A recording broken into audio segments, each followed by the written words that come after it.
진행해 보겠습니다.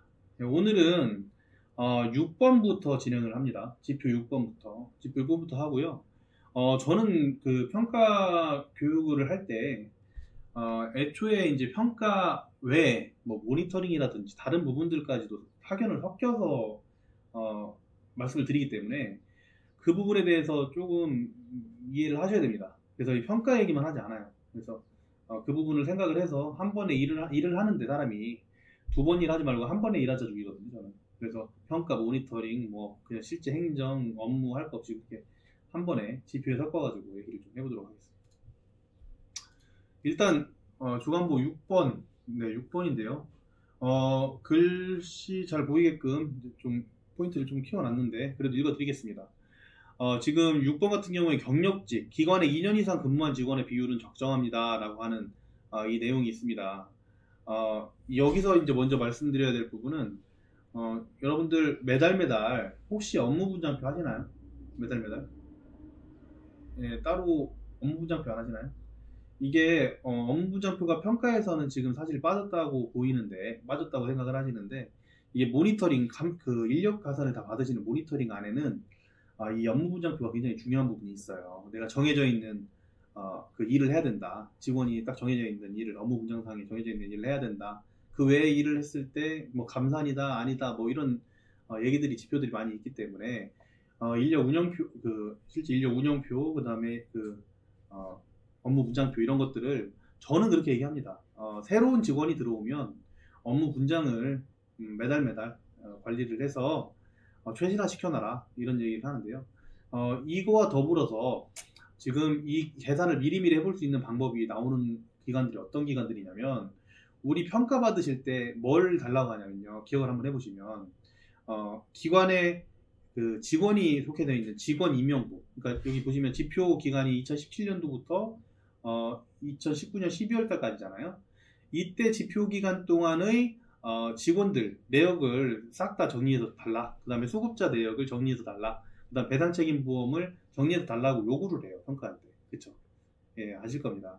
그래서 이 직원들의 임명부를 계속해서 최신화시킨 자료가 있다고 하면 이 부분은 좀 관리가 된 기관이다라고 좀 얘기를 하고 싶습니다. 그래서 제일 먼저 하셔야 될 일은 우리 임명부를 만드시는 일이에요. 어차피 평가하려면 만드셔야 되니까 우리 직원 임명부를 만들어 두시고요. 소급자 임명부를 만들어 두시고 업무 분장도 만들어 두시고 이제 그렇게 진행을 하시고요. 어쨌든 그 지표를 한번 살펴보면요.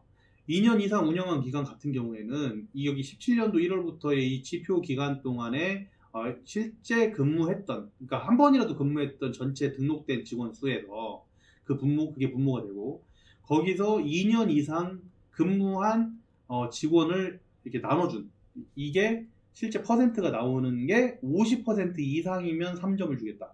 되게 어려워요. 되게 어렵습니다. 이게 굉장히 어려운 항목 중에 하나입니다.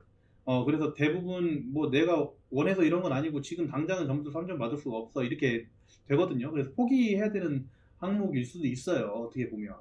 네, 그렇지만 뒤에서 이 설명을 더 드리겠습니다. 그리고 2년 미만 같은 경우에는 18년 2월부터 적용을 시작을 해서 2018년도 2월부터 2019년 12월까지 지표 적용 기간 동안 근무한 직원 수를 분모로 하고 그 다음에 2019년 12월 근무자로 연속 1년 이상, 여기는 1년이죠. 그래서 2년도 안 되신 분들, 그러니까 현재 기점이 아니라 이 기점으로 따졌을 때 2년 미만 운영기간 같은 경우에는 분모 분자가 달라집니다. 어찌됐든 간에 이 오랫동안 근속하신 비율이 50% 이상이 되고 2년 미만 운영기간 같은 경우 35% 이상이 되면 우수가 되는 그런 항목이다. 점수가 근데 몇 점이다? 3점이다. 굉장히 점수가 높다. 그래서 이 부분에 대한 부분은 지금 계산을 해보시면 이게 예전 얘기잖아요. 지금 현재 2020년도 7월인데 이거는 옛날 얘기란 말이에요. 우리 기관의 예전 얘기죠. 이때 이 비율을 못 맞추실 가능성이 높습니다. 그래서 지금 현재 이번 평가에서는 여러분들이 여기 우수, 양호, 보통, 미흡에서 점수가 딱 나옵니다. 그러면 그걸 그냥 인정할 수밖에 없다라고 하는 부분이고요. 확인할 때 대표자 겸 시설장, 그리고 시설장은 비율 산정에서 제외하고 대표자 겸 직원은 비율 산정에 포함을 합니다. 그러니까 대표자님은 이거 되게 많이 헷갈려 하시는데 대표자님은 여기에서 직책이 없으세요. 원래 그냥 실제 하시는 분이지 직책이 없으신데 시군구에 시설장으로 등록이 돼 있다라고 하면 그 부분은 산정해서 제외를 하고요. 분모 분자 다. 그리고 만약에 직원이시다. 다른 직책으로 들어와 있다 그러면 비율 산정에 포함을 한다. 그 다음 휴업 업무 정지 기간은 빼고 계산한다. 네, 이런 얘기입니다. 이런 간단한 내용들인데요. 이거는 우리가 계산을 해보든 안 해보든 어차피 전산상으로 계산이 다 되기 때문에 따로 우리가 계산 안 해도 돼요. 다만 지금 굉장히 억울하거든요. 만약에 이제 대부분 저희가 가는 기관들을 보면 보통쯤에 머물러 있거나 이것도 미흡이 나오는 경우도 많아요. 왜냐면 우리 요양 쪽의 특성상 이게 1년 이상 근속하시는 분, 요즘에는 1년은 많아졌습니다. 요즘엔 퇴직금 받으시려고 1년은 거의 무조건 하시는데 오랫동안 근속하시는 비율이 상당히 낮거든요. 이쪽 우리 업계가. 그러다 보니까 이거는 대표님들의 탓이라기보다는 이 업계 통념이 좀 그런 부분이 있다라는 그런 겁니다. 그리고 일 자체가 굉장히 숭고하고 어려운 일이잖아요. 되게 힘든 일을 하시는 거예요. 그래서 그러다 보니까 우리 평균들이 대부분 이 보통에 있다. 사실 전국 평균이 한 보통 정도에 있다라고 보시는 게 맞아요. 그러면 우리 점수도 1.5점, 옆에 점수도 1.5점, 저쪽 집 점수도 1.5점인 거잖아요. 그렇죠? 그러면 그냥 이번 거는 이렇게 그냥 인정해야겠다라고 끝을 내시면 되는 거예요. 근데 여러분 한번 생각을 해보세요. 이 1.5점을 지금 맞는다고 하는 건 인정을 하겠지만 3년 뒤에도 1.5점을 맞으실 거냐라는 겁니다. 잘 생각해 보세요. 3년 뒤에도 1.5점을 맞으실 거예요. 이거 지금 평가 지표 가지고만 얘기를 하는데요. 평가 지표만 생각하지 마시고 한번 우리 기관을 잘 생각해 보세요. 특히 요양원이나 방문 요양 뭐 다 중요합니다만 이 내용이 굉장히 중요합니다만 특히 주간보호센터는 뭐가 필요하냐면 시스템이 굉장히 중요해요. 시스템. 뭐가 중요하냐면 시스템이 굉장히 중요해요. 뭐 예를 들어 지금 요양보호사 한 분이 일당 며칠 해야 됩니까? 일당. 요양보호사 한 분만 생각해 보세요. 요양보호사 한 분이 주간보호에서 일당 10을 하셔야 돼요. 일당 10을. 자, 방문요양은 일당 몇이에요? 일당 1만 원 하시면 돼요. 그죠? 요양원은요? 일당 한 4. 자, 원래 2.5인데 왜 이런 얘기를 하냐면, 자, 보세요. 우리 주간보호센터에서 가산을 안 받고 그냥 7대1 정도로 이렇게 돌보는 거잖아요. 요양보호 선생님 한 분이, 어르신 한 분. 근데 월요일부터 토요일까지 일하는 기간도 있고, 월요일부터 일요일까지 하는 기간도 있다 보니까, 연차도 있고 그러다 보니까, 실제로 요양보호사 한 분당 모시는 어른 수가 거의 10분 정도로 모시게 되죠. 그럼 일당 10이 맞죠? 그죠? 일당 10 정도 돼요. 그러면 예전에 전쟁할 때도 일당 10이면 대단한 병사예요. 그죠? 그런 요양보호 선생님들이 대부분인 우리 주간보호센터에서 뭐 물론 사회복지 선생님 계시고 물리치료 선생님 계시고 다 계시지만 실질적으로 급여 제공에 참여하는 요양보호 선생님만 생각을 해봤을 때 그렇게 잘하시는 분이 오랫동안 있어주는 게 우리 기관에 얼마나 즐거운 일입니까? 얼마나 행복한 일입니까? 물론 뭐 잘 못하시는 분들이야 중간중간에 나가시겠지만 그게 아니라 정말 이분이 필요하고 정말 뭔가 친절하고 이런 분들이 오랫동안 2년 이상, 3년, 5년, 10년 나랑 평생 같이 가주면 얼마나 고맙습니까? 그래서 그런 부분들을 좀 생각을 해서 좀 진행을 해주시는 게 좋을 것 같다. 이 점수뿐만 아니라 이 지표를 막기 위해서뿐만 아니라 우리 기관의 운영을 위해서 우리 직원들의 행복을 위해서 우리 어르신들의 출석률, 그러니까 행복, 출석률을 위해서 잘하는 직원들이 2년 이상 계시면 좋겠다라고 하는 게 제 바람이에요. 그래서 일단 그 2년 이상 근속 유지 노력을 이렇게 했으면 좋겠습니다. 저는 이제 여기에서 팁을 저보다 훨씬 더 많은 팁을 알고 계실 거예요. 근데 저 같은 경우 이렇게 말씀드리겠습니다. 목표가 직원의 근무 환경, 그죠? 그리고 근무 요건, 인간적으로 대우해 주시는 거, 발전 욕구 충족, 근로만족도 충족 정도로 제가 한번 목표를 잡아보도록 하겠습니다. 이렇게 하면 2년 이상 근속이 됩니다. 아닌 경우도 있어요. 다쳐서 그러시는 경우도 있고 어쩔 수 없이 그만두시는 경우도 있겠지만 대부분 근무 환경이 맞고 요건이 맞고 인간적으로 대우받고 발전 욕구가 충족되고 그 다음에 근로만족도가 충족이 된다면 계속 다닐 수밖에 없는 게 아니겠습니까? 그래서 이렇게 합니다. 급여 요건 만족 같은 경우에는 상대적으로 많은 급여 지급 기간에 오래 근속할 가능성이 높은 이거는 저는 이렇게 얘기해드려요. 우리 옆에 있는 땡땡 주간보호센터가 월급이 195만 원입니다. 우리 옆에 있는 땡땡 중앙보호센터가 195만 원. 제가 말씀드리는 건 논란의 여지가 있다는 건 미리 말씀드리겠지만 그냥 단순하게 사람이 단순해요. 근데 우리 기관은 월급을 200을 줘요. 분명히 다른 일을 할 수도 있어요. 우리가 좀 더 힘들 수도 있겠지만 더 재밌게 하다 보면 그죠? 저쪽은 195만 원을 주는데 우리는 200만 원 준다. 그러면 선생님 오래 계시겠죠. 아주 단순한 겁니다. 맞죠? 그리고 우리가 인건비 지급 수준 맞추는 것만 제대로 맞춰주시잖아요. 그러면 진짜 지금 현실입니다. 대부분의 기관들이 42%, 43%에 머물러 있어요. 그 인건비 지급 수준이. 그러다 보니까 우리가 원래 8.1이죠. 48%만 딱딱 맞춰준다면 그렇다면 이게 다른 데보다는 5만 원 정도를 더 높거든요. 이 근무 요건 자체가. 그래서 급여 조건 만족하는 게 굉장히 중요하다. 그러면 근속 유지 노력이 된다라고 말씀드리고 싶고요. 두 번째가 체계입니다. 체계. 근무 체계, 업무 분장. 저 업무 분장을 한 달에 한 번씩 하라고 해요. 저는 저희 직영점, 그다음에 저희 있는 다른 이제 실제 말씀을 드리는 자문하는 기관들 같은 경우에는 업무 분장을 매달 체크해서 이분들 고충 처리까지 뒤에 고충 처리 나올 텐데요. 업무 분장을 해서 실제 일을 나눠둬라. 이 업무 분장은 비단 요양보호사는 이런 일을 해야 된다라고 하는 업무 분장이 아닙니다. 뭐예요? 어떤 분이 요양보호사 선생님이세요. 근데 요양보호사 선생님이신데도 불구하고 프로그램을 참 잘하세요. 말씀을 되게 이쁘게 잘하세요. 어떤 분은 춤을 엄청 잘 추세요. 막 전체적으로 모여있는 자리에서 춤추면서 대단하게 합니다. 예를 들어 그러면 그분이 잘하는 걸 시키는 겁니다. 일단 시켜보세요. 그러면 그 각각 업무 분장이 개인별 업무 분장이라고 하는 걸 만들어 보시는 걸 굉장히 저는 추천해요. 그걸 뭐 서류로 만들든 아니면 그 선생님한테 직접 이 구두로 말씀을 드리든 그런 각각 본인들의 그 근무에 대한 어떤 체계가 딱 잡혀 있다고 하면 나는 그 일만 하면 우리 기관이 참 잘 돌아가요. 그렇게 만들 수 있다면 정말 베스트입니다. 그러면 한번 생각해 보시면 일이 쉬워질 수밖에 없고 수월해질 수밖에 없습니다. 아무리 힘든 일이라도 내가 잘하는 일을 하면 잘할 수밖에 없고 오래 할 수밖에 없는 겁니다. 저는 그렇게 생각합니다. 세 번째, 내부 자격증, 명함 등 차별화를 해라. 제가 구테케어 센터에서 그 대표님이 아이 드는 거 보고 깜짝 놀랐어요. 명함 보고 명함. 정말 이런 부분들은 진짜 생각을 많이 하셔야 돼요.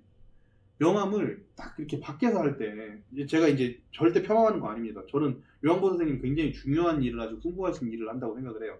근데 전국적으로 한번 살펴보면 일반적으로 우리 어머니가 요양보호사 일을 한다.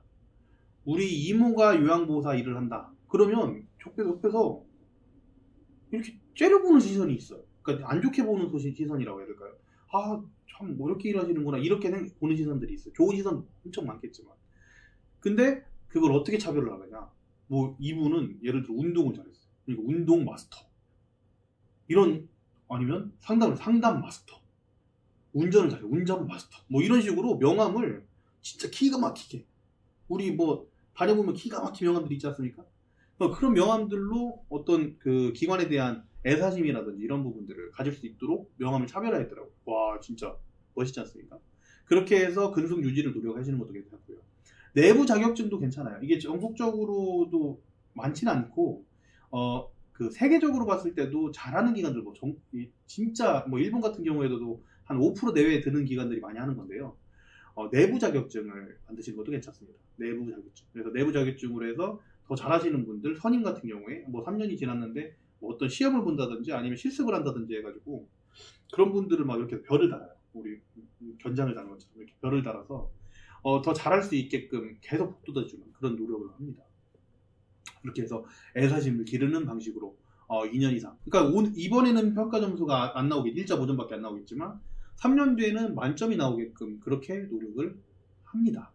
그러면 여러분들도 하실 수 있겠죠. 근데 웃긴 점은 이렇게 하시면 이분들이 정말 대단하게 일을 해서 다른 어르신들한테 영향을 준다는 거예요. 영향을 주면 대단히 좋아지겠죠. 자, 네 번째가 고충 처리입니다.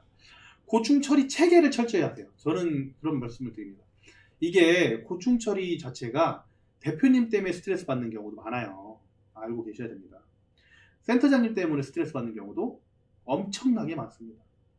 근데 고충 처리 이 관리자는 누구세요? 누가 고충 처리를 다 하십니까? 고충 처리는 대표님이나 센터장님이 다 하시죠. 그죠? 예. 이원 하시는 것도 괜찮습니다. 뭐 예를 들어서 정말 인원수가 적은 데들은 서로 잘 지내줘야 되겠지만 어느 정도 규모가 되시는 곳들은 이 고중처리 체계를 팀장님이라든지 상담을 잘 하시는 분으로 이 말을 잘 들어주시는 분으로 고중처리 관리자를 정하셔도 괜찮습니다. 그래서 정부를 좀 확실하게 하시고요. 고충처리를 상담을 한다면 바로 반영을 해서 절차에 따라서 좀 이게 노력을 하는구나 라는 걸 보여주시면 좋을 것 같습니다. 다섯 번째, 힘내라고 회식 야유회, 요즘에 위험해요. 이런 말 하면 위험한데 어쨌든 이런 겁니다. 뭐 동아리 활동이라든지 회식 야유회라든지 일이 끝나고 나서 기관 내에서 뭐 어떤 그 프로그램들을 같이 배우는 노력이라든지 이런 것들을 직원들이 이렇게 모일 수 있도록 적극 장려해 주시는 것도 괜찮은 방법입니다. 네네. 이거는 한 팁이고요. 전문 교육을 조금 시켜주시는 것도 있었습니다. 전문 교육. 법정 의무 교육은 당연히 하실 거예요. 법정 의무 교육 당연히 하실 텐데 법정 의무 교육 요즘에 온라인, 오프라인 다 되거든요. 그래서 내부적으로 할 수 있어도 일부러 외부 교육을 하시고요. 자체 프로그램 교육 같은 경우에도 내가 프로그램 교육을 어떤 영상으로 만들어가지고 우리 선생님들한테 뿌려준다든지 아니면 선생님들 앞에다 모셔놓고 이거를 자체적으로 교육해 준다든지 외부 강사를 모셔서 우리 어르신들한테만 프로그램을 하는 게 아니라 직원들한테 교육을 해준다든지 이런 것들도 굉장히 중요한 방식입니다. 그리고 일곱 번째, 자신만의 전문 분야가 확립되는 것. 이분들 아까 제가 말씀드린 것 중에 하나인데요. 그 각각 선생님들 한 분 한 분이 굉장히 소중하신 분이에요. 1당 10을 하시는 분들이잖아요. 1당 10, 1당 100도 하시는 1당 100은 좀 오버고요. 1당 10 하시는 분들이잖아요. 그런 분들이 각각 본인들의 전문 분야가 있습니다. 이게 우리 케어가 범위가 엄청나게 넓어요. 어르신들 진짜 뭐 정서 관리부터 해가지고 신체, 정서 인지, 그리고 그 상담에 대한 거, 그 가족들에 대한 상담, 그 욕구 처리할 게 굉장히 많죠. 그런 거 중에서도 이분은 신체에 관련된 거는 최고다. 이 요양보호 선생님은. 뭐 이런 식으로 좀 계속 만들어 주시는 거예요. 그래서 전문 분야를 확립해 주시면 근속이 2년이 아니라 3년, 4년, 5년, 7년, 8년 뭐 근속 수당 같은 경우에도 뭐 더 지급할 수 있는 그런 노력들도 있으실 테고 그렇게 해서 점수를 맞아주셨으면 좋겠습니다. 꼭 그렇게 하시면 좋겠습니다. 굉장히 오래 걸리는 작업이에요. 네, 그렇게 하시면 되고요. 그래서 주간보 6번 지표 같은 경우에는 점수 맞기가 쉽지가 않다. 지금 현재 점수 나온 그 평균이 보통 나오면 다행이다. 네, 근데 지금 평가 점수 나오는 거 너무 아쉽지 않냐. 이 3년 뒤에는 우리가 만점을 맞아야 될 텐데 만점을 맞을 때는 2년 이상 근속 유지 노력 제가 말씀드린 여기에 있는 7가지보다 더 많은 능력을 지금 대표님들, 센터장님들이 가지고 계시잖아요. 그렇죠? 그래서 그런 부분들을 굉장히 철저하게 경영 마인드로 이 우리 센터가 잘 되자는 마인드로 이렇게 좀 생각을 해서 진행을 해주셨으면 좋겠습니다. 급여 같은 경우에도 어차피 지금 인건비 지급 수준 높은 거 그죠? 활용을 하셔야 됩니다. 활용을. 네. 그렇게 하셔서 잘하시는 분들 더 위해 주시고 오래 하시는 분들 상금도 좀 주시고 그렇게 해서 2년 이상 근속하면 와 소리 나게끔 만들어 주시면 좋을 것 같습니다. 예, 7번 넘어가겠습니다. 지금 지표 7번 같은 경우에는요. 직원의 건강검진을 정기적으로 실시합니다 라고 하는 부분인데요. 건강검진은 제가 다른 거 말씀드릴 거 없고 지금 보시는 분들 어느 정도 실력 있는 분들은 다 아실 거예요. 이거 건강검진 같은 경우에는 건강검진을 잘 안 해온다라고 하는 분들은 우리 기관 내에는 없으실 거예요. 그러니까 우리 지금 일하고 있는 분들은 검진 좀 하고 오세요. 그러면 검진 해 오시죠. 그죠? 누가 문제인 겁니까? 새로 들어오시는 분들이 문제인 거예요. 그러니까 문제라기보다 어려워요. 점수 맞기가. 뭐냐면 지금 보시면 직원은 결핵검진을 포함한 건강검진을 매년 실시한다. 근데 그 중에 5가지 이렇게 영역이 다 충족이 돼야 된다. 근데 신규 직원은 급여 개시일까지, 그러니까 서비스를 제공하는 날짜까지 결핵검진을 포함한 건강검진을 제출한다. 근데 1년 이내에 이미 건강검진을 했다고 하면 상관이 없는데 건강검진을 체온검진이라도 해놓지 않으신 분들 같은 경우는 해서 입사를 해야 되는데 입사를 하지 않고 입사하시는 분들이 그러니까 하루 차이 이틀 차이로 늦게 이 검진을 받아오시는 분들이 상당히 많으세요. 그래서 점수가 1점 그냥 날아가는 경우가 있죠. 그래서 표본, 그러니까 1점이 다 아니라 0.5점이 나가신 경우가 있죠. 그래서 이런 부분들이 점수가 안 나오는 것 중에 하나가 이 신규 직원에 대해서 굉장히 이제 머리가 아파서 안 나오는 부분이 있다라는 거, 그 부분 하나 하고요. 두 번째는 여기 있는 5개 영역을 충족해야 되는데 이 영역을 충족하지 않는 검사가 있어요. 보건소에서 하시면 저렴하게 하는 단순하게 감염병 검사만 하시는 경우에는 이게 다 안 나오거든요. 그래서 이 영역 충족, 필수사항 충족이 안 돼서 점수가 안 나오는 경우가 있으니까 그 부분만 고민하시면 사실 이 부분은 점수 받기에는 어렵지 않은 항목이다라고 하는 거예요. 그런 건데 이걸 이제 팁을 드려야 되겠죠. 지금 보시면 대상 직원, 대표자 직원, 시설자 다 포함하죠. 예, 그래서 사무직 직원은 2년마다 한 번씩 실시한다 이렇게 돼 있는데요. 뭐 저는 그냥 매년 하시라고 그래요. 왜냐면 이게 이제 감염병이라든지 이런 부분들도 있으니까 아예 그냥 매년 하세요. 자, 이렇게 합니다. 팁 같은 경우에는 기존 직원은 지속적으로 검진하고 신규 직원 채용 시 건강검진을 받을 수 있다라고 하는 게 목표죠. 근데 방법을 이렇게 3가지로 이제 적어봤습니다. 건강검진 관리대장을 작성합니다. 이게 뭐냐면 2가지 이유가 있어요. 건강검진 관리대장이라는 걸 만들라고 안 돼 있죠. 보시면 건강검진 관리대장이라는 걸 만들라고 되어 있지 않아요. 이 지표상에는. 근데 왜 건강검진 관리대장을 만들라고 좀 말씀드리냐면 평가하실 때 긴장을 완화할 수 있게 합니다. 그러니까 긴장을 완화할 수 있게 한다는 건 그 직원 건강검진을 확인할 때 우리가 지표로 확인하는데 4명을 뽑아서 지표를 본다고 하면 이 건강검진 대장이 있다고 하면은 누가 이렇게 밑에 있는 거 보세요. 센터장님 18년도 안 받으셨네. 미추로사님이 안 받으셨네. 요양보 선생님 받으셨네. 그다음 조련님 받으셨네. 이렇게 지금 표시가 딱 돼 있지 않습니까? 그러면 이거 검진 대장만 봐도 평가관들이 딱 보면 알죠. 그죠? 뒤에를 안 봐도 알겠죠. 물론 보겠지만 안 봐도 이분 여기는 딱 정리가 딱딱딱 돼 있네 라고 하는 딱 생각을 하실 거예요. 그것만 있는 게 아니에요. 그것만 있는 게 아니라 이 건강검진이 담당자, 그러니까 지금 만약에 뭐 사무원님이 건강검진은 담당한다, 이 서류를 담당한다라고 하면 사무원 선생님이 다른 일도 많이 하지 않습니까? 다른 일들도 많이 하지 않습니까? 그러다 보니까 이 건강검진을 일일이 챙기는 게 쉽지가 않아요. 근데 건강검진 관리대장을 만들어 놓으면 누가 검진을 했는지 안 했는지를 일일이 채용 건강진단서를 찾아가지고 확인해야 되지 않습니까? 그래서 우리를 위해서 평가관을 빨리 보내기 위해서 이런 건강관리대장을 만드시는 게 좀 좋다라고 말씀드리고요. 신규 직원 채용 시에 면접 안내부터 건강검진 강조한다. 이거 면접할 때 물어보면 됩니다. 혹시 예전에 다른 데에서 일하신 적 있으세요? 최근에 건강검진 하신 적 있어요? 건강검진 최근에 하셨구나 라고 물어보실 수 있는 거잖아요. 그죠? 그리고 우리 채용할 때는 건강검진 없으면 채용이 안 되세요. 미리 받아놓으셔야 돼요. 라고 얘기할 수 있는 거예요. 그거 면접 볼 때 꼭 얘기하세요. 그냥 얘기를 하시면 돼요. 그냥. 그러니까 내가 이분이 뽑힐지 안 뽑힐지 물론 모릅니다. 이분이 우리 기관에 뽑힐지 안 뽑힐지 모르지만 어차피 이분이 지금 취직하려고 하는 대상이 주간보호센터, 요양원, 이런 쪽이잖아요. 그죠? 네네. 그러니까 어쨌든 그쪽으로 취직을 하시려고 하시는 분이지 않습니까? 그러면 우리 기관에 취직을 하든 다른 기관에 취직을 하든 1년 이내에 건강검진이 있어야지 취직하는 거예요. 맞죠? 우리 다른 기관에 좋은 일 해도 되는 거예요. 그래서 아예 채용을 할 때부터, 면접 안내할 때부터, 면접할 때 1년 이내에 건강검진이 필요하다. 안 하신 분들은 건강검진을 해야지만 채용할 수 있다. 라고 하는 거를 아예 채용 공고에서부터 면접까지 다 얘기를 해버리면 여러분들 이거 점수 나올 수밖에 없습니다. 아시겠죠? 처음 오픈하신 분들은 꼭 기억하세요. 그리고 1반기, 2반기에 지금 기존에 계신 분들, 이게 1년에 한 번 건강검진이니까요. 1반기에 한 번, 2반기에 한 번만 확인해도 충분하다. 이 얘기입니다. 1반기에 한 번, 2반기에 한 번 확인해도 충분하다. 그러니까 뭐 이렇게 끝자락에 와서 확인하자는 게 아니라 뭐 예를 들어 1반기에서는 4월, 2반기에서는 10월, 그래서 11월 안에 다 끝나게끔 기존 직원들은 그렇게 끝나게끔 관리를 하신다면 점수가 나오겠죠. 왜요? 계속 얘기하니까. 건강검진 안 받으신 분은 한 분 남아있어요. 일 안 하시려고 그러세요? 일 못 하시려고 그러세요?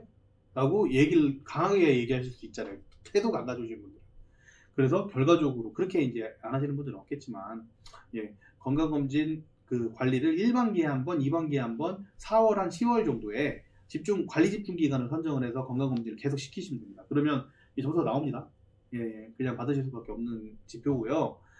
대신에 아까 5가지 항목이 확인된 계측검사하고 그 다음에 요검사, 혈압검사, 영상검사가 포함된다고 그랬는데 이 영상검사 중에 X선 검사가 앞에서 보시는 이 결핵검진 결핵이 있으면 이 X선상에 표시가 납니다. 실제 아시죠? 네. 그래서 X선 검사를 하면은 결핵 검사를 한 것으로 인정합니다. 네. 그래서 정상으로 나왔다가 문제가 없고요. 이게 아까 이제 실제 소견이 있어야 된다고 써 있었잖아요. 그죠? 소견이 있어서 이렇게 이제 정상이 나왔죠. 이런 부분이고요. 이 부분에 대해서 소견이 나온 거에 대해서 건강검사 소견이 만약에 좀 안 좋게 나와가지고 그 부분을 만약에 재검사를 하고 아니면 어떤 지원이 필요해가지고 그 부분을 후생경비상 지원을 해준다고 하면 그게 또 포상으로 또 진행이 될 수도 있어요. 그래서 그런 부분들까지 좀 고민을 하시면 좋을 것 같다라는 부분이고요. 이 건강검진 지표 같은 경우에는 저는 이렇게 말씀드렸어요. 1점 점수 이거 버리기가 너무 아깝다. 근데 지금 문제가 되는 거는 신규 직원 때문에 문제가 되는 건데, 신규 직원 같은 경우는 아예 채용 공고 때부터 면접 때까지 건강검진을 강조해서 하면 취직하려면, 이분들이 어차피 취직하려면 여기나 저기나 어디든 취직하려면 그러면 건강검진 받으셔야 된다. 그죠? 그래서 저렇게 하시면 무조건 점수를 맞을 수밖에 없다. 그리고 기존에 대한 부분은 건강검진 관리대장이라는 걸 작성하고 그 다음에 건강검진 관리 집중기관을 선정해서 1반기 4월, 2반기 10월 달에 막 집중적으로 검사하세요라고 해서 얘기를 하시면 점수가 나올 수밖에 없는 항목이다. 예전에 했던 거 점수 안 나오신다고 해서 3년 뒤에 평가까지 점수가 안 나온다는 건 여러분들 바로 지금부터 포기하시는 거잖아요. 그렇죠? 네. 그렇게 해서 이번에는 점수가 0.5점 빵점이 나온다 하더라도 이 지금부터로 준비하셔서 네, 평가를 만점 맞으시기 바랍니다. 9번입니다.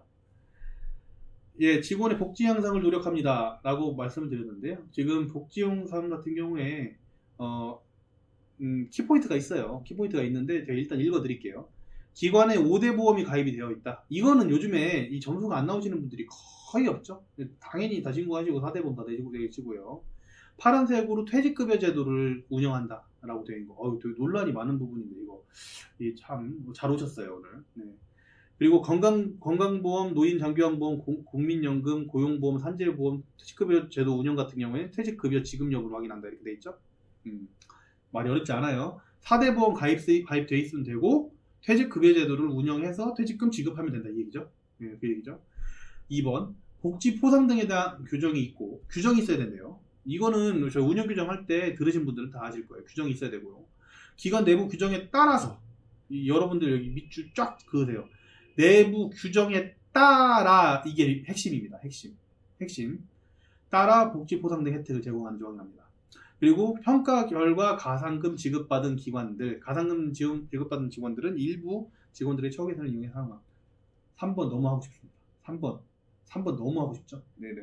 이 3번은 당연히 이렇게 하실 거라고 생각을 하고요.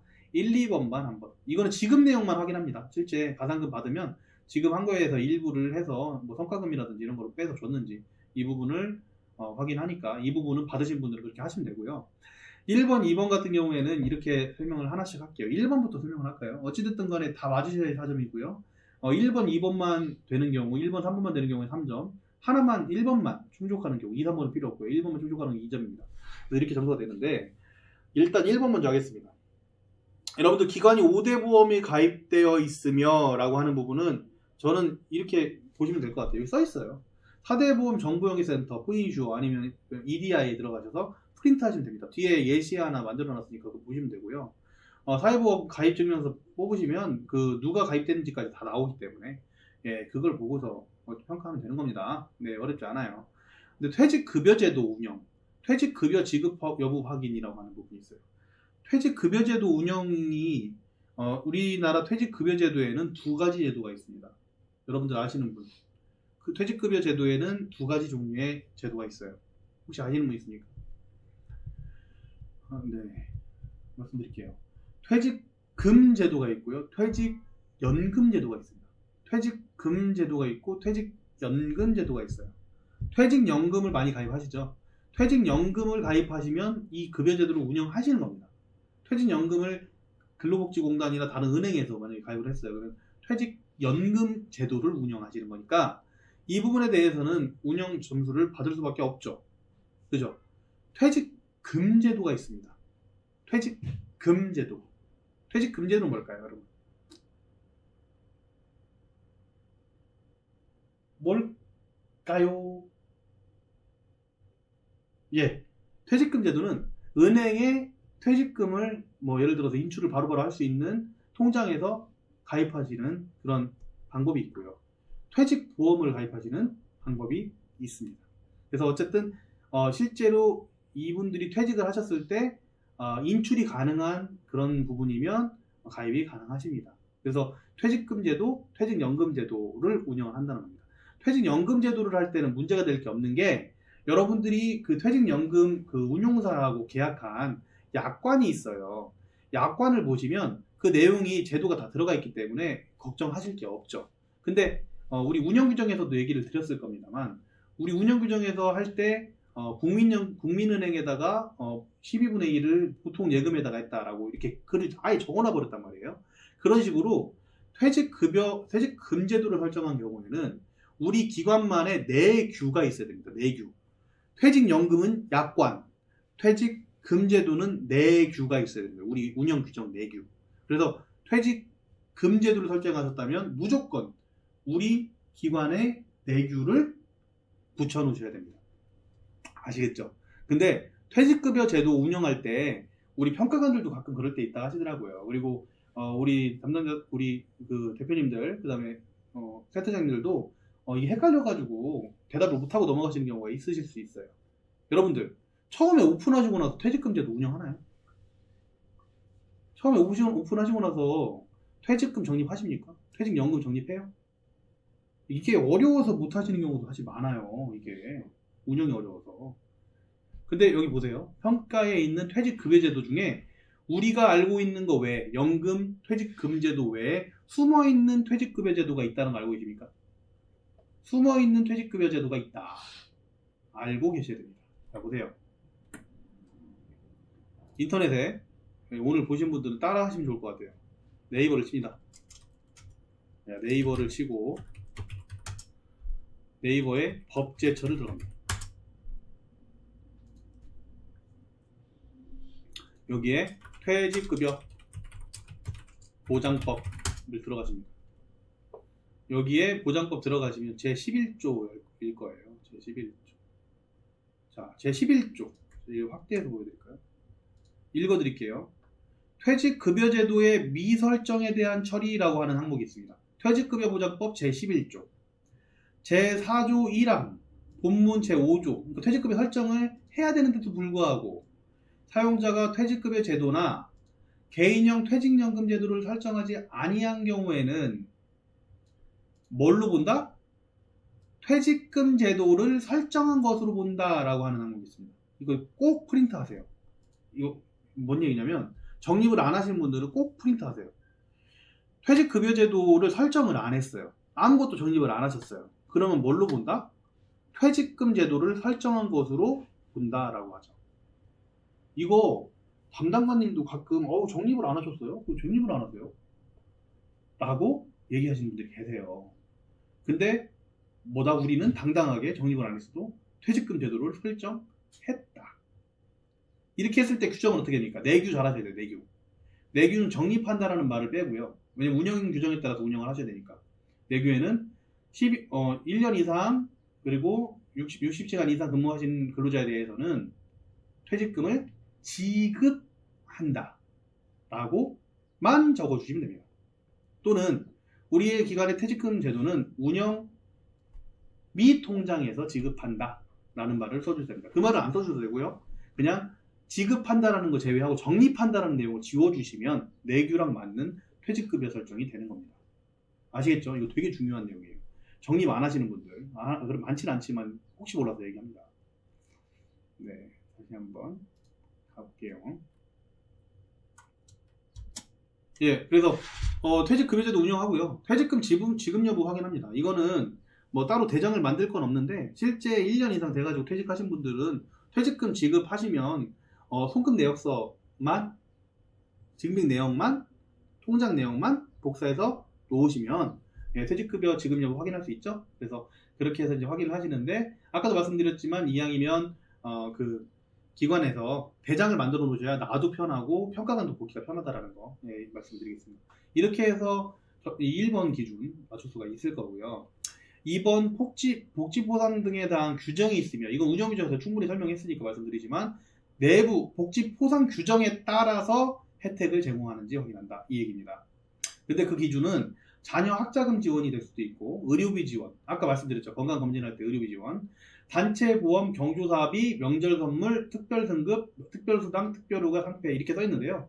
순서를 바꾸세요. 명절 선물 앞으로 빼고요. 맨 앞으로 가장 많이 하시죠. 특별수당 두 번째, 그 다음에 어떤 거 의료비 지원 뭐 세 번째, 이런 식으로 상품권 자주 쓰시는 거 위주로 해가지고 이걸 바꿔보세요. 그래서 그거를 어디다 넣으셔야 된다는 거예요. 기관 내부 규정, 복지 포상 규정에다가 어떤 걸 줄 건지를 적어 주셔야 된다. 그리고 이걸 줄 때는 꼭 이걸 준다라고 안 적고 어떻게 했어요? 우리가 평가할 때 줄 수 있다라고 많이 했죠. 아시죠? 예, 기억 안 나시는 분들은 앞에 가셔서 영상 다시 보세요. 자, 그래서 이렇게 합니다. 직원들의 분기별 포상을 제공하는 것은 포상 및 복지 규정도 이렇게 만들고, 거기에다가 복지 제도도 설정을 하고, 이거에 따라서 몇 월 며칠 어떤 지급에 따라서 어떤 이유에 따라서 제 11장 몇 조에 따라서 포상을 제공했다, 이런 거 이렇게 써주시고, 그 다음에 4대 보험 가입 내역 같은 경우에도 4대 보험 가입 내역이 이렇게 나옵니다. 아까 말씀드린 것처럼 이렇게 하시면 되고요. 퇴직금은 따로 퇴직금 대장을 따로 만들 필요는 없지만 이렇게 또 만들어 주시면 아무래도 평가관들도 편하고 우리도 편하다, 이렇게 이제 설명을 드렸습니다. 점수가 몇 점짜리예요? 4점짜리예요. 9번, 우리 지금 크리티컬한 거 되게 많이 하고 있는데요. 그 복지 향상 9번 같은 경우에는 점수가 4점짜리인데 그 안에 들어가 있는 것들이 많아요. 예전에 이게 다 각각 나눠져 있던 것들이 합쳐져서 만들어진 지표잖아요. 그러다 보니까 4대 보험 가입 유무, 그 다음에 퇴직급여제도 운영을 하는데 퇴직금제도, 퇴직연금제도가 있다. 근데 퇴직금제도에는 숨어있는 퇴직금제도가 있는데 뭐가 있다? 적립을 안 했을 때. 적립을 안 했을 때 퇴직금제도가 있는데 그것도 내규를 잘 적어 놓으셔야 된다. 왜냐? 운영 규정에 따라서 운영을 해야 되니까. 그게 핵심이에요. 그리고 복지포상 같은 경우에는 뭐 대정 만들어주고 실제 규정에 따라서 주기만 하면, 분기별 1회 주기만 하면 문제가 안 되는데, 마지막으로 하나 더 말씀드리겠습니다. 분기별 1회 이상 제공함이라고 써있다고 해서 분기별 1회만 하시진 않겠죠? 예, 이것만 맞춰도 점수가 나옵니다만 사이사이에 지속적으로 제공한다고 하면 이거 깊게 보지도 않습니다. 분기별 1회 딱 맞추려고 하면 일일이 이거 혹시 분기별로 한번 빠졌는지 평가관들이 확인해 봐요. 그쵸? 근데 좀 지속적으로 좀 하셨으면 좋겠고요. 그리고 하나 더, 복지 포상 중에서 여기 보시면 특별수당에 대한 거 주의하셔야 됩니다. 특별수당. 이 수당이라고 하는 거 됩니다. 안 되는 거 아니에요. 돼요. 되는데, 인건비 지급 수준이 맞춰져 있어야 됩니다. 꼭 기억하세요. 인건비 지급 수준이 맞춰져 있는 상태에서의 특별수당은 인정합니다. 복지 포상으로요. 예, 꼭 기억하시고 넘어가시고요. 10번 개인정보 보호를 노력합니다. 개인정보 보호 같은 경우에는요, 이게 여러분들 개인정보 보호 배상책임 보험 같은 거 가입 안 하시잖아요. 그죠? 기관에서. 그러면 개인정보가 만약에 유출이 됐을 때 그때 혹시 벌금 아세요? 나중에 찾아보세요. 어마어마합니다. 이게 개인정보 보호 같은 경우에 사실은 엄청나게 중요한 사항이세요. 근데 이 평가 점수 2점으로 그냥 매기고 말았죠. 네. 이거는 개인정보 보호 요즘에 굉장히 강화돼서 기관에 있는 개인정보를 막 개인이 들고 나간다든지 이런 것도 굉장히 큰 범법 획입니다. 진짜로 조심하셔야 돼요. 이거 직원분들이 계시면 조심하세요. 그럼 직원들이 이걸 알아야 될 거 아닙니까? 내가 기분 나쁘다고 우리 기관 개인정보를 다 가져갈 수도 있는 거 아니에요. 근데 어떻게 돼요? 형사처벌 받잖아요. 그죠? 네. 그런 걸 알아야 될 거 아닙니까? 그럼 뭐를 해야 돼요? 교육을 해야 되겠죠. 네. 개인정보 보호 노력을 한다는 게 진짜 노력을 하셨으면 좋겠습니다. 진짜 터지면은 정말 머리 아픕니다. 이거. 예, 많지는 않아요. 그런 개인 경우가. 그래서 철저하게 조금 하셨으면 좋겠고요. 첫 번째로 개인정보, 여기는 안 나와 있어요. 개인정보 관리자를 우리가 지침 만들 때 보면은 다 넣게 돼 있죠. 뭐 저희 지침 교육할 때 다 설명드렸어요. 지침에 보면은 개인정보 관리자 정부가 딱 지정이 돼 있고, 그분들이 실제 개인정보를 보호를 노력을 최고로 많이 하고 교육도 해주셔야 됩니다. 그리고 내부에서 어떻게 그 교육을 다 합니까? 요즘에 법정무 교육 다 무료로 다 하잖아요. 그죠? 법정무 교육으로 다 웬만하면 교육을 시켜주시고, 그게 안 된다고 하면 거기다 플러스 내부 교육까지 다 정보를 주시면서 이렇게 달달달달 나오게끔, 네, 그렇게 해주시면 되고요. 교육은 그쯤으로 하고요. 관련 자료를 보관하며 잠금 장치가 되어 있음. 이게 뭐 있어요? 항상 잘 읽으셔야 돼요. 평가 매뉴얼은. 평가 매뉴얼을 읽으실 때 위에 것만 읽으시는 건 중수, 초보. 우리 특성이 뭐예요? 우리의 특성이 뭡니까? 사회에 나오고 나서 공부라는 걸 담쌓고 살았잖아. 그죠? 그러다 보니까 1번만 딱 읽으면, 저게 지금 우리 매뉴얼의 핵심이구나! 딱 이렇게 생각하는데요. 매뉴얼 핵심은 숨어 있습니다. 어떻게 써 있어요? 잠금 장치의 정상 작동 여부를 확인함이 필수예요. 저 위에가 아니고. 잠금 장치가 돼 있으면 뭐합니까? 여러분들 캐비넷들 고장난 거 많아요. 잠금 장치가 돼 있으면 뭐합니까? 안 잠기는데. 여러분들 간호사실 같은 경우에도 안 잠기는데 열쇠가 있으면 뭐합니까?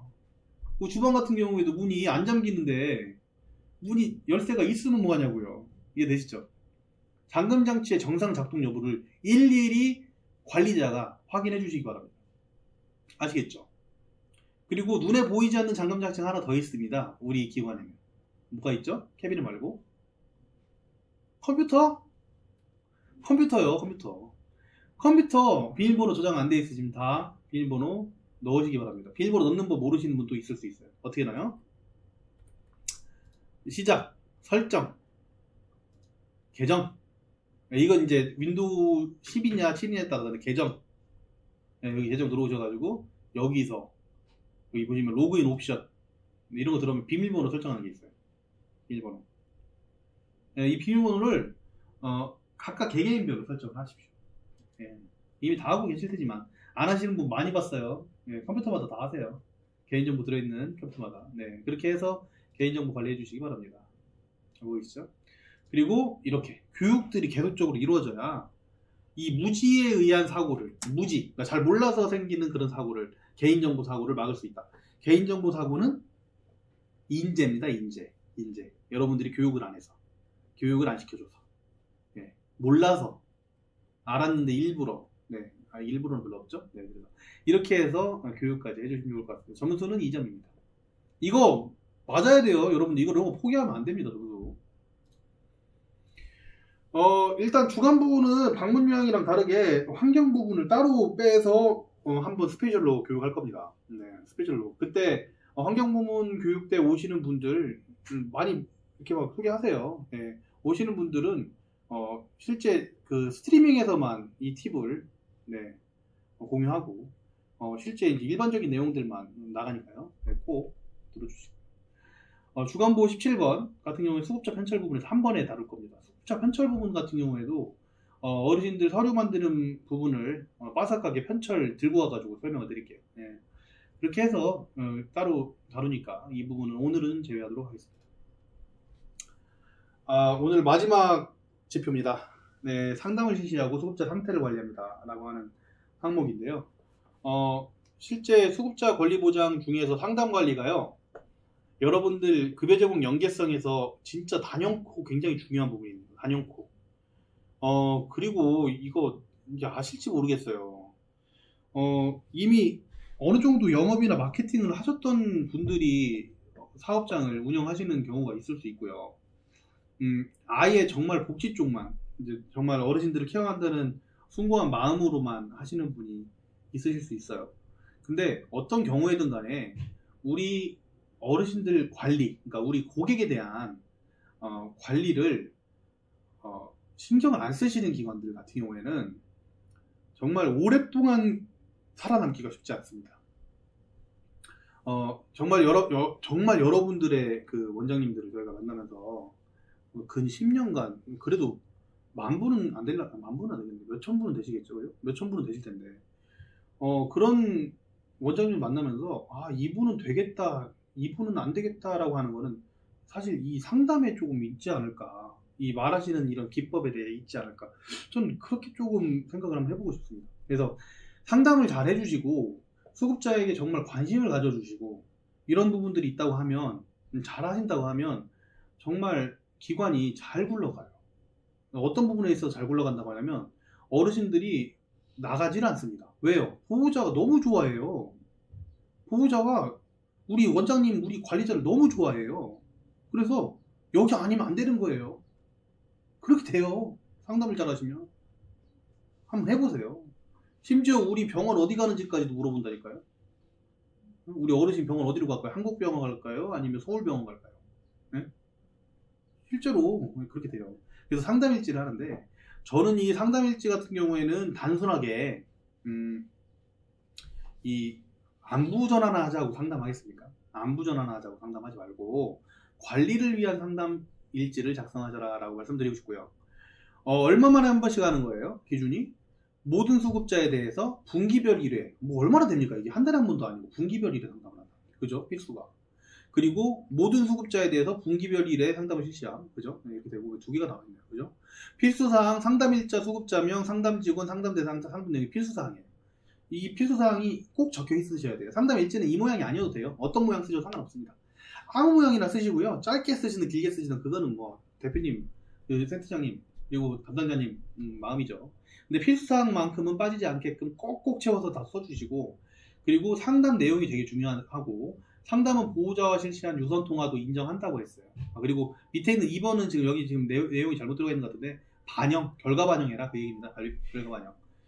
1년에 한 번씩은 결과 반영해라 라고 하는 내용이에요. 예, 지우고 쓰시고요. 자, 그렇게 해서 이제 반영까지 하면 좋은데요. 여러분들 연 한 번 반영을 하려면 욕구가 있을 때 반영을 한다는 그 부분은 이게 상담을 할 때 아예 생각을 하고 쓰셔야지 반영이 됩니다. 생각을 할 때 상담 내용 자체가 아예 정해져 있어야지 반영이 수월해요. 그래서 한 예시를 하나 좀 들고 올게요. 김땡땡 어르신 상담을 언제 해가지고 이렇게 했는데, 지난달 목 아래 등, 팔, 다리 등이 저리고 마비가 와서 병원에 내원했더니 목 디스크 진단을 받고도 고령의 나이라 수술을 못하고 입원후 치료를 퇴원했는데 아직도 등이 아프고 혹시나 마비가 올까 걱정이라면서 더 누워만 계신다. 그리고 손과 발이 시리고 저림이 심하고 어쩌고 관절염이 자주 자고 넘어진다. 보행 보조기 이용 시에 어깨를 지탱하다 보니까 어깨 통증, 무릎 관절 통증에 대해서 잠도 못 주무신다. 이것 때문에 걱정하시나 봐요. 그죠? 우리도 걱정이 되고, 이쪽 왔을 때도 그렇고 저쪽에도 그렇고. 그래서 이 부분들을 걱정이 됩니다. 그래서 어떻게 하면 좋을까요? 그랬어요. 자, 저희 상담일지를 만점이라고 지금 들고 온 건 아닙니다. 어떻게 적어주시면 이게 만점이 되냐면요, 이렇게 바꾸시면 좋아요. 지난달 등등등등등등등 이런 것 때문에 몸도 아프고 누워만 계시고 잠도 못 주무시는 상황이에요. 누워만 계시니까 집에 가도 잠이 안 오겠죠. 그죠? 네. 누워만 계시고 잠이 안 오는 상황이에요. 그러면 어떻게 될까요? 보호자가 얘기를 했어요. 그러면 저희가 어르신들 낙상 예방 위해서 이동 도움 시에 1대1로 한 분을 붙여드릴게요. 그리고 통증 완화를 위해서 통증 부위에 온팩을 해드릴 예정이에요. 그리고 무리한 보행 연습 말고 저희가 신체 회복 이렇게 막 박수치기라든지 다리 이렇게 움직여가지고 흔들기라든지 이런 거 해드릴게요. 네? 라고 어떻게 합니까? 보호자하고 얘기를 하시겠죠? 그 내용을 좀 쓰세요. 여기다가 밑에다가. 아시겠습니까? 자, 무슨 얘기냐면 상담 내용을 쓰실 때 대부분 이런 식으로 딱딱하게 쓰신단 말이에요. 지난달 목 아래 등 뭐 어디가 아파가지고 이래 저래서 이게 문제고 저게 문제다. 문제만 쓰신다고. 상담 내용에. 왜 상담 내용에 문제만 쓰시냐고요? 뭐까지 쓰라고요? 상담해준 내용까지 써줘야죠. 대부분의 원장님들이 이런 아이러니에 빠져 있으세요. 이렇게 한다고 해서 점수가 안 나온다는 얘기는 절대 아닙니다. 근데 우리가 반영을 위해서 상담일지를 쓰시는 그런 부분들 같은 경우에는 여기 상담 내용에다가 조치 상담 반영을 써주셔야죠. 이렇게 상황임이라고 하는 게 말 쓰기가 어렵다고 하면 구어체로 쓰세요. 나 이런 얘기 했다. 보호자 이런 얘기 했다. 내가 이렇게 대답했다. 라고 세 줄 써주시면 되겠네요. 이렇게 상담하시면 반영이 만점이 나올 수밖에 없어요. 왜? 위에서 이런 문제가 있어서 이렇게 해결할게요 라고 얘기를 했잖아요. 그렇게 해결을 한 게 어떻게 돼요? 상담 반영 밑에 하나 해가지고 조치를 이렇게 하겠다라고 한 거잖아요. 그죠? 그래서 급여적용 계획서를 변경을 해서 신체활동 지원을 늘리겠다라고 하는 거 이 한 줄만 써주시면 된다는 얘기입니다. 위에다가 여기 세 번째 줄까지 이 결론까지 다 써주고, 결과적으로 우리만 보는 이 조치 및 상담 반영은 급여적용 계획서 일부 변경하여 신체활동 지원을 늘려서 낙상 예방, 통증 완화, 보행 연습을 뭐 30분 정도를 늘린다. 더 제공한다. 더 잘 제공한다. 이렇게 지금 이거 두 줄만 쓰시면 반영이 되고, 거기다가 급여적용 계획서 변경 전후 계획서 이렇게 붙여주시면 반영까지 끝나는 거 아닙니까? 아시겠죠, 여러분? 이게 어려울 것 같아서 제가 다시 한번 또 잘 설명드릴 건데요. 진짜 꿀팁 나갑니다. 진짜 꿀팁. 진짜 꿀팁이 궁금하다면 역시 목요일 10시에 본방 사수해 주시기 바랍니다, 여러분. 본방 사수 하시는 여러분들이 국회어 TV의 1등 시청자입니다. 네. 네, 여기까지 마무리 짓겠습니다. 네, 감사합니다. 국회어 TV였고요. 어쨌든 지금 같은 시기에 어려움을 이겨내 갔으면 좋겠습니다. 그렇게 하는데 저희 국회어 TV가 조금이나마 도움이 됐으면 좋겠고요. 꼭 본방 사수해 주시기 바랍니다. 예, 감사합니다.